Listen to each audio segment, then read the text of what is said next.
Move on, boys. Come on, come on.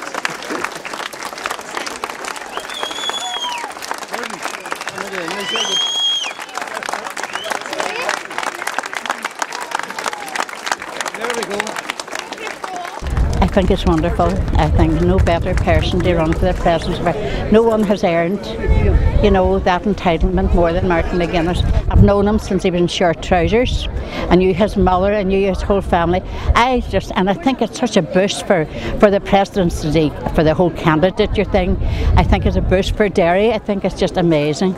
And ordinary people in Derry, are they talking much of this? Oh, good Lord, it's nothing else. You talk about nothing else. You know, since the start, even before, and not just in Derry. I mean, I have two sons in the United States and we're in contact all the time. It's great. It has generated such great excitement. And you know, it's something, 40 years ago, I'm thinking back, would we ever have imagined it? But here we are, and why not?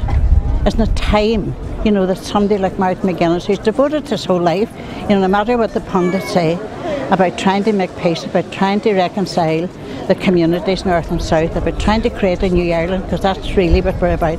I think he'd make a wonderful president. Guess what? Don't see us nobody can. Martin's way. They're going way back there. They're going way back.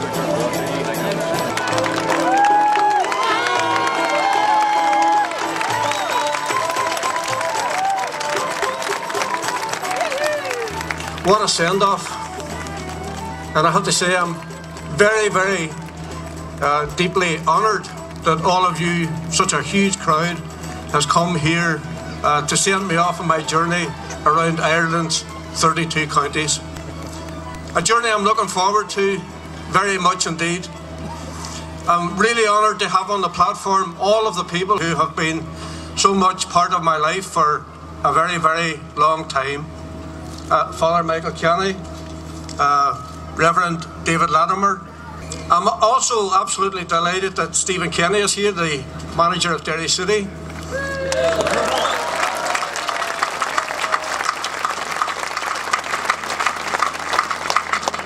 And also, just as importantly, John Brennan, the manager of the Gaelic County team.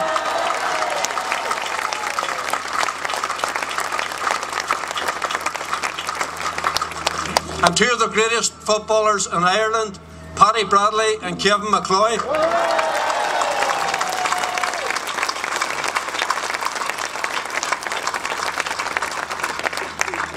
And of course, Paddy and Eileen Doherty.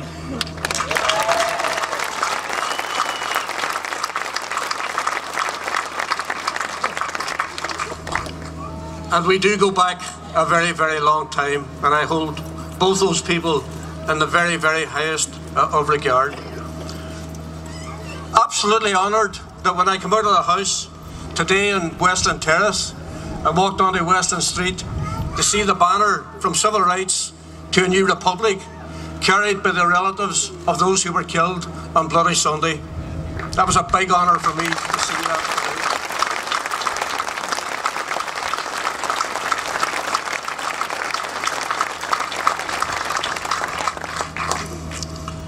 And I suppose more important than all else is my wife Bernie.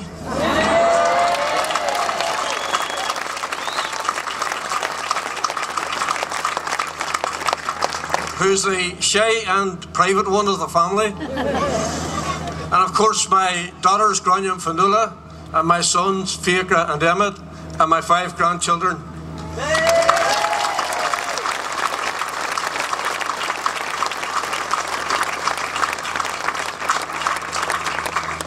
But to have the people of Derry from the Craigan, the Bogside, the Waterside, the Brandywell, Shantallow and all around the city here is the greatest honour that could be bestowed upon me.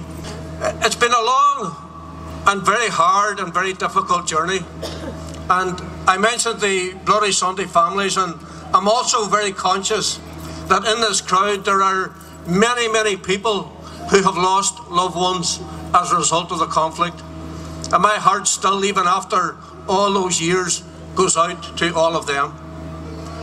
Also very conscious that many British soldiers lost their lives in this city. Members of the RUC, members of the UDR, innocent civilians lost their lives. My heart goes out to all of their relatives. When we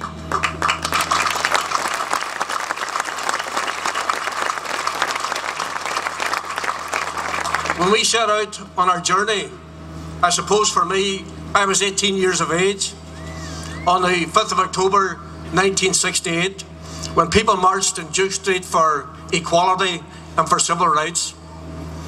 I was shocked to see that my father was on that march. My father was a deeply religious person. He was a daily communicant, and it was a huge surprise to me to know that he was on that march. So life became very difficult after that. After October the 5th, 1968, our lives and our city changed forever. And a very bitter struggle ensued. And there was a lot of heartbreak, and there was nothing glorious about it, and a lot of people's lives were broken. But at the same time, a lot of people stood up to be counted and to demand that they no longer be treated as second-class citizens. So when I set out on my journey, I and the people that I represented were treated as second-class citizens. But I am now the epitome.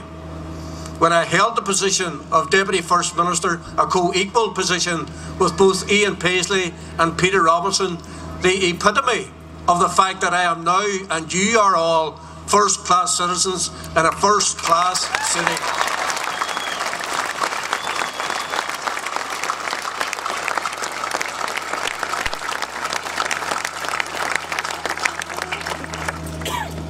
So here I am now, embarked on a journey. What am I offering the people of Ireland? I am offering them leadership. I am offering them courageous leadership.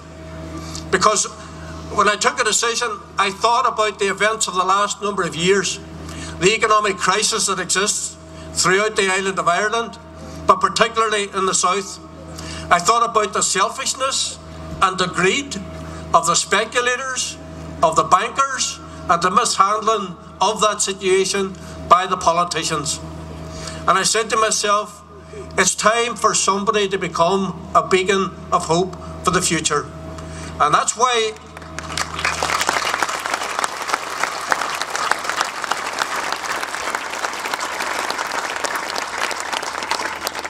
I decided that you have to lead from the front.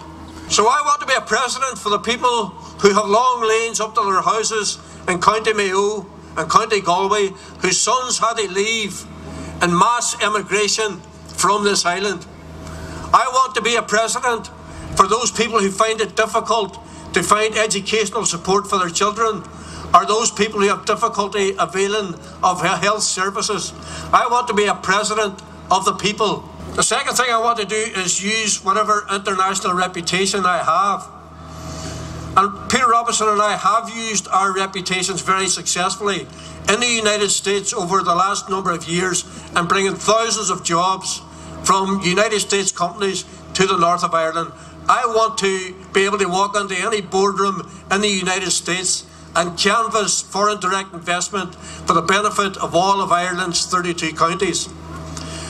The third thing I want to do is continue to keep Áras an Uachtaráin open to our unionist and loyalist brothers and sisters, to accelerate the work that Mary McAleese and Martin engaged in, to put in place an accelerated process for national reconciliation, and also to open it to those who have been victims of the conflict.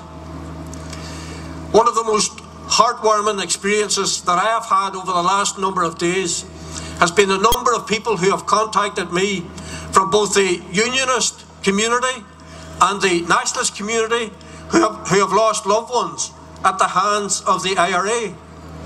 People who have pledged their support for me going forward for the presidency of my country. That has been absolutely magnificent, heartwarming and hugely supportive as I go forward on this fairly incredible journey over the next 4 weeks. So this is what it's all about. I'm proud to be from Derry. I'm proud that I'm in Derry City tonight. I'm proud that this is the first leg of our journey across all of Ireland's 32 counties. And let the message go out very, very clear. If the people of this city and the rest of the north of Ireland, by dint of their Irish citizenship, were entitled to the vote in this election, we would have won this election hands down.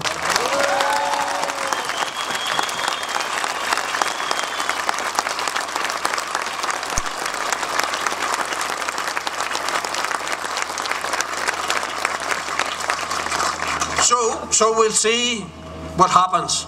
I will go forward. I will do my best. I know that there are people, some within the media and some with political agendas, who are totally and absolutely opposed to someone who was a former member of the IRA becoming the President of Ireland. And I ask them, has there been a new rule?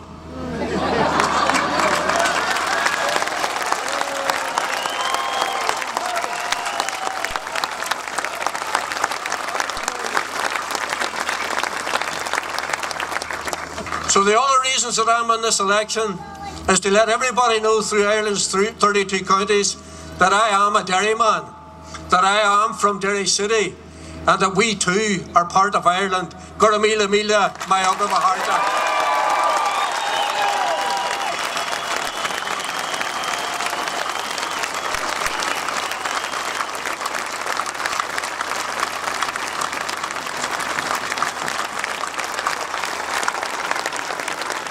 A magnificent evening. What's your reaction to the rally tonight?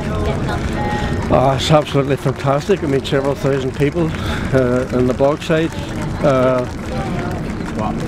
Confirms, I think, what everybody knew, that there's massive excitement in the north about my involvement in the presidential election. And I'm now setting off on what I hope will be a very interesting journey over the next number of weeks right around Ireland's 32 counties, and look forward very much to going out and just meeting ordinary people in towns and villages and cities, and it's going to be a great adventure.